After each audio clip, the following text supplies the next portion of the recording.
আচ্ছা, এই গরমে কি মানুষ বাইরে বেরোতে পারবে না? আর বাড়িতে থেকেও তো কোনো শান্তি নেই। তো অনেক দিন থেকে আমি ভাবছিলাম যে একটু বাইরে বেরোবো, এই গরমের জন্য বেরোতেই পারছিলাম না। অ্যাট লাস্ট ডিসাইড করলাম যে না, বেরোতেই হবে। এত খাওয়া দাওয়ার ক্রেভিংস হয় নিজের মধ্যে, তো বলার বাইরে। অনেক দিন থেকে পিৎজা খাওয়ার ক্রেভিংস হচ্ছিল, তা আবার ক্যালকাটা ক্যাফ থেকে। সেই জন্যই এত রেডি সেডি হওয়া আর কি।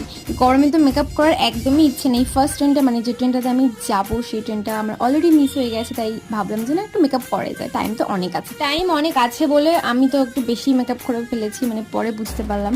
আর আমার প্রচণ্ড ঘামায়, তাই আমি একদম ভোরে ভোরে আমি লুজ পাউডার ইউজ করে নিচ্ছি, তাই মুখটা একটু বেশি হোয়াইট হোয়াইট হয়ে গেছে। তো যাই হোক, দেন ফিক্সার দিয়ে আমি মেকআপটাকে একটু সেট করে নিলাম, যাতে মেকআপটা নর্মালি চলে আসে। এই তো আমি অলমোস্ট রেডি। ড্রেসটা আমি নিয়েছিলাম মিশো থেকে, রেয়ন কাপড়ের। গরমের জন্য একদমই পারফেক্ট।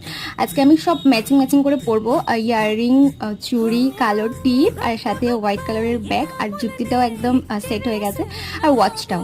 চলো আমি পিৎজা খেতে যাই, তোমরা সাবস্ক্রাইব করে দিও। বাই।